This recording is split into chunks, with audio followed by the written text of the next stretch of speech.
Are you watching all the college baseball being played right now? It is awesome. I hope you're noticing the level of play is incredible. I also hope you're noticing that these are grown men playing college baseball now. So in today's video, I'm going to give you an acronym, NMPA. I know you don't know what that stands for right now, but after this video, it's going to give you the blueprint exactly how you move through the developmental process and onto that level. If that's where you want to go, this video is for you.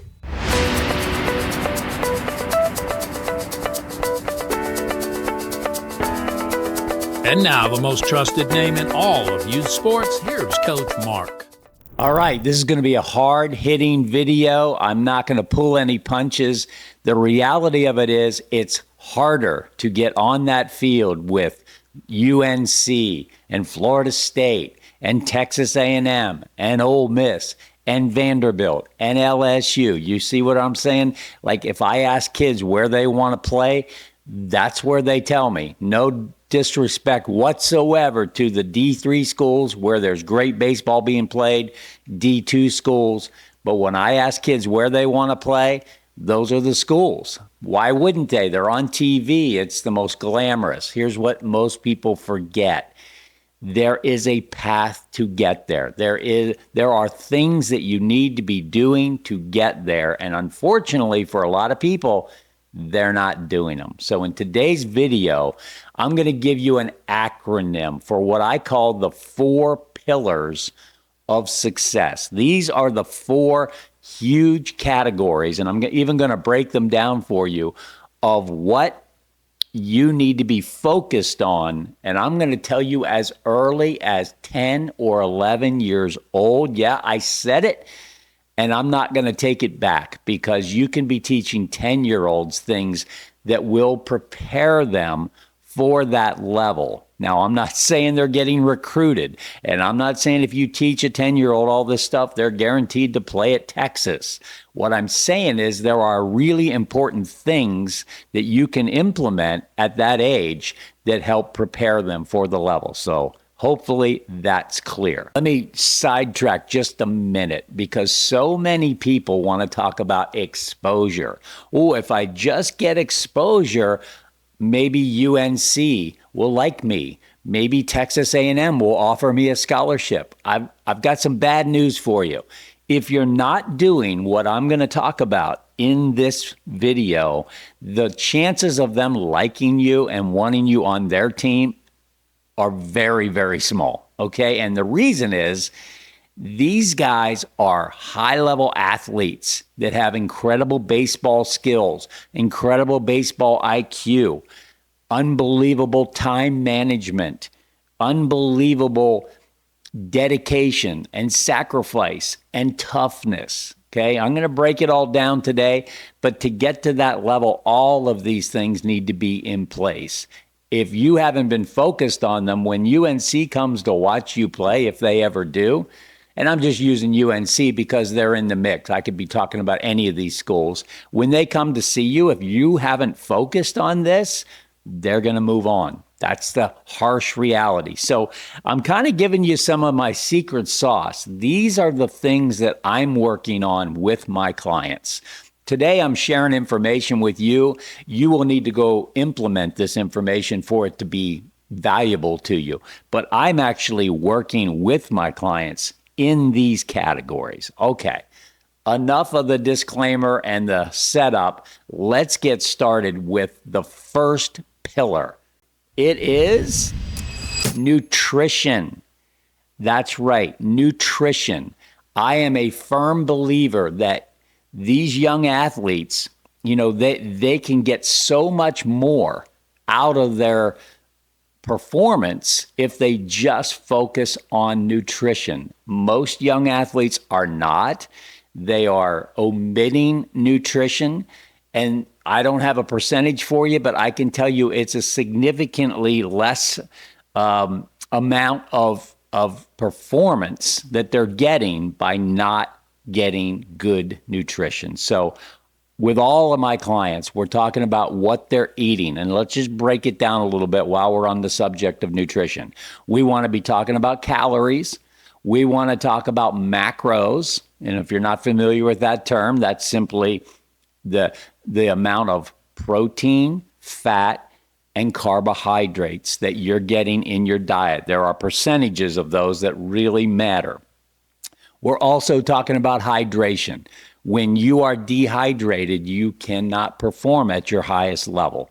So the first pillar, nutrition, cannot be omitted. All of these guys that you are seeing on TV in all these big time programs are on great nutrition plans.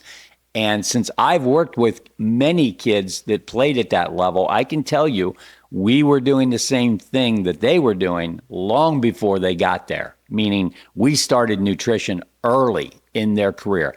Good habits versus bad habits. The second pillar, mental.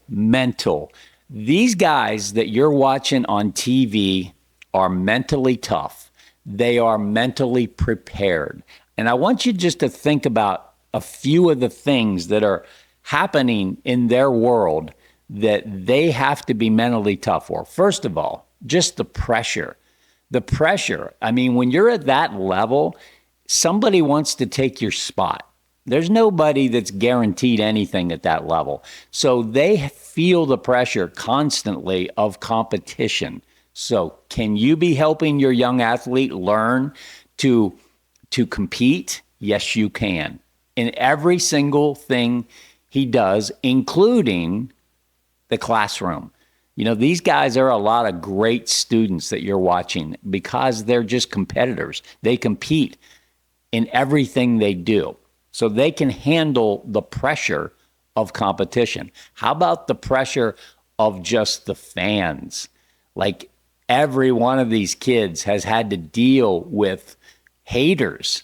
If you're playing on those teams and you're making a couple errors or striking out, I promise you there's all kinds of people calling for your head. Now, if you listen to their interviews, most of them are not paying attention to that. But trust me when I tell you, they know it's out there. But they have the ability mentally to block that out. How about this? A coach riding you, a coach on your case, a coach not happy with you. You have to be mentally tough to deal with that. That's not an easy thing to do. It's easy when you're going through travel baseball and everybody's going out to dinner every night and singing Kumbaya at the campfire and nobody's getting yelled at and nobody's getting pressure. You know, you don't have to be that mentally tough to deal with that, right? But at that level, well, it's there. I promise you it's there. They may not show it on TV, but trust me, both my sons played Division I baseball. I could tell you stories, okay? These college coaches are under pressure.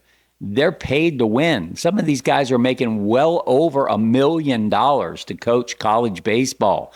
They don't want to lose that income because some kid out there isn't getting the job done. They'll replace him in a heartbeat, you know, and not think twice about it. That's the reality of college baseball. So I'm just telling you, pressure and being mentally prepared for all of this is very, very important. Number 3, physicality. Number 3 is so important. So many kids have the ability to play at that level. In other words, they have skills and athleticism and they're good baseball players, but they're not physical enough. They're not strong enough. That is something that you can do something about. You can't make yourself taller, but you can definitely make yourself stronger. You can definitely make yourself more physical. I can remember when my son was in high school, a college coach came up to me and said, you know what I like about Christian? He's a physical player. And at the time, I really didn't understand physicality. He was 6 foot 190 as a high school senior. The college coach said you could put him out on our field right now with our guys and he wouldn't stand out as the young guy. So physicality is a big deal. And I'm sorry to say, if you're 5'7", 130 pounds, they're going to look at you and say he's not physical enough. You might be a really good player. You might have the highest batting average on your team. You might not have made an error the whole season. But if you get labeled not physical enough, I know you're probably getting tired of me saying it already. I get tired of saying it, but it's the truth, and it's way overlooked by most young athletes and their parents. So, building strength, which obviously ties back into nutrition. Because when you go to the gym, let me just give you a little anatomy lesson here. When you go to the gym, you're breaking your muscles down. You're not building anything up in the gym. You are breaking them down, and then you are feeding them good nutrition so they can rebuild bigger. That's the process. Okay, so think about it. If you're even going to the gym and busting your butt in the gym, that's great. Hopefully you're doing the right things in the gym. That's a whole other subject. But then are you giving it the fuel and the nutrition that it needs to rebuild? Are you getting enough sleep? Are you drinking enough water? Because all that effort in the gym is not going to pay off if you don't give it good nutrition. I'm a gardener. I love to garden, right? Well, I'm taking really good care of my plants because I know they need good nutrition. They need really good soil to flourish. If I didn't pay attention to the soil, they would not do that well. Well, the soil is your body and the nutrition. Okay, you follow the analogy. Let me talk about a little bit more specific about when I say physical. I'm also talking about explosiveness. Okay, quick twitch athletes. That's a term the scouts use all the time. Can your body explode? When you're watching these kids on TV, you may not really be aware of it, but I'm watching their first step, and their first step is explosive. That's how they make plays that average players don't make. And this is the stuff that a lot of people don't really understand. Like, how are these kids so much better than the kids that aren't there? Well, part of it is explosiveness. You'll see a play that these guys will make, and then you go watch a high school game and you'll see the exact same play and they won't make the play. It's because they don't have explosiveness. They don't have quick twitch muscle fibers. So you can be training that type of activity. You can train yourself to be explosive. You can train yourself to be a quick twitch athlete. Now, some of it's genetics, don't get me wrong, but there are things you can be doing to train that so you can be explosive and you can make the play that other kids can't. And one more thing I want to say about the physical side, I'm also talking about skills. I hope you're watching the skills. How great these shortstops are at fielding and throwing on the run. Are you watching first baseman pick it like no big deal? Are you watching outfielders taking great routes? Are you watching catchers with perfect mechanics and a great pop time down to second? Are you watching third baseman come running in on a bunt play, barehand a ball and throw it over there? Every single game, you're seeing all these skills showing up. Now, I watch a lot of high school baseball. I see the exact same plays not being made in high school games. And I look around and nobody is saying, oh, he should have made that play, because it's a hard play in high school. At this level, at the college and professional level, it's a hard play, but they're expecting it to be made. I remember when my son Christian went to Ole Miss his freshman year, I said, what's the biggest difference? He said, they expect you to make every play.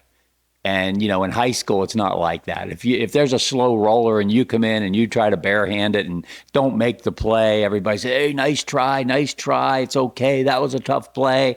Coaches usually aren't that upset when you don't make a really good play. At the college level, that's got to be an out.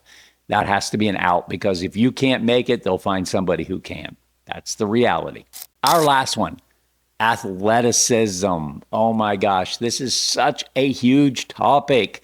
I started something called the Ultimate Combine so I could raise the awareness for athleticism. So we're going around the country and we're measuring athletic movements, 14 different athletic measurables.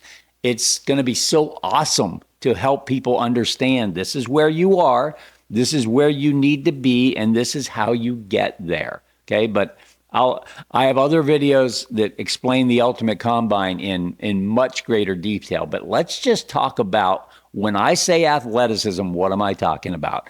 First thing I'm talking about is flexibility. You can't find a great athlete that's not flexible. So are you working on flexibility?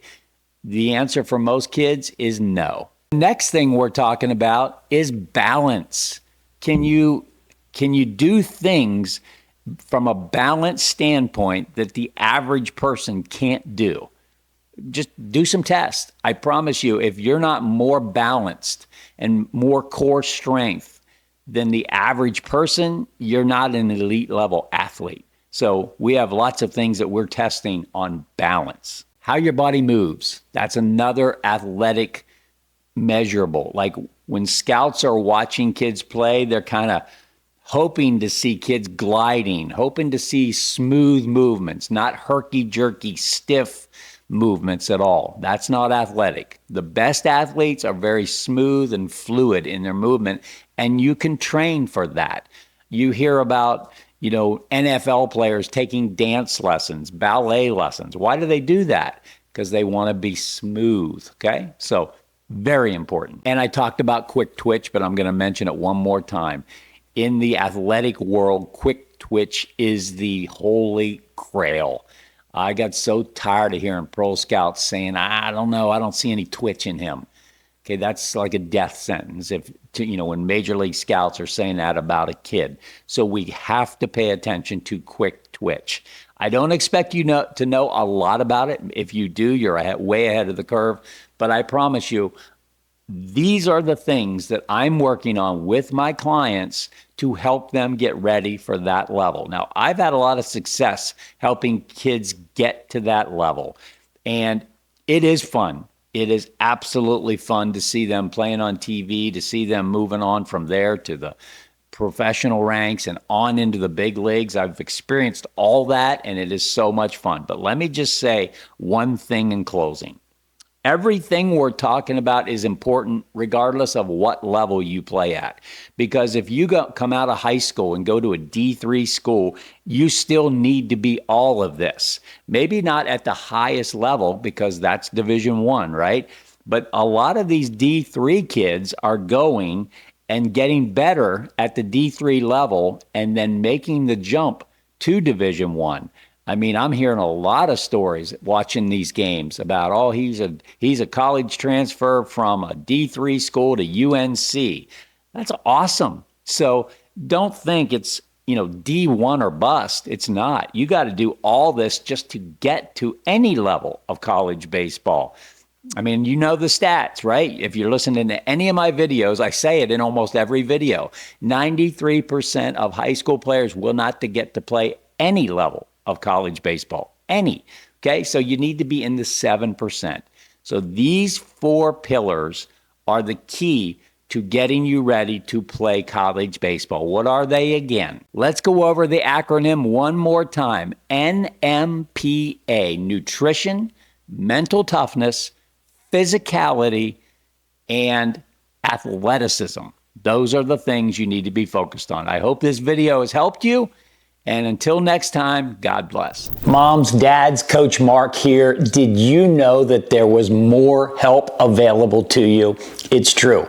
Now, we love doing our YouTube videos. We're going to continue to do them. And please, by the way, hit the subscribe button, hit the like button, hit some comments, get engaged with us. That helps build our YouTube channel so we can continue providing this free content. But in addition to that, you may not know about the Ambassadors Group. That is the consulting company that I formed specifically to get intimately involved with certain families, players, to help them all the way through the journey of youth sports. We're starting with kids as early as 10 and 11 years old. Now, I know all the haters out there are going to say, what are you doing with 10-year-olds? You know what? We're preparing these kids for the journey ahead. There's a big journey coming, and those that are prepared for it are going to do fine. Those that are unaware of what it's all about are going to really struggle in today's uber competitive environment. And parents, there's no guidebook of how to do this. Youth sports is a phenomenon. When I was a kid, there was no parent involvement. But now, as you know, you're very involved. So we're helping guide parents through this journey. There's a lot of things coming your way. If you have help, they can go smoothly. But if you don't and you wing it on your own, it can be a disaster, okay? I can't get into all the details now, but trust me, in 20 years, I've seen a lot of people blow it because they just didn't know what they were doing, okay? Not trying to fearmonger you. I'm trying to help you understand it's hard to get to the next level. 97% of high school players will never play Division I baseball. 93% will never play any college baseball. Those are the stats, okay? Pretty sobering. But here's another stat for you. Nearly 100% of our clients are moving on to the next level. And you might say, how is that possible? Here's how. We are very selective with who we choose to work with, okay?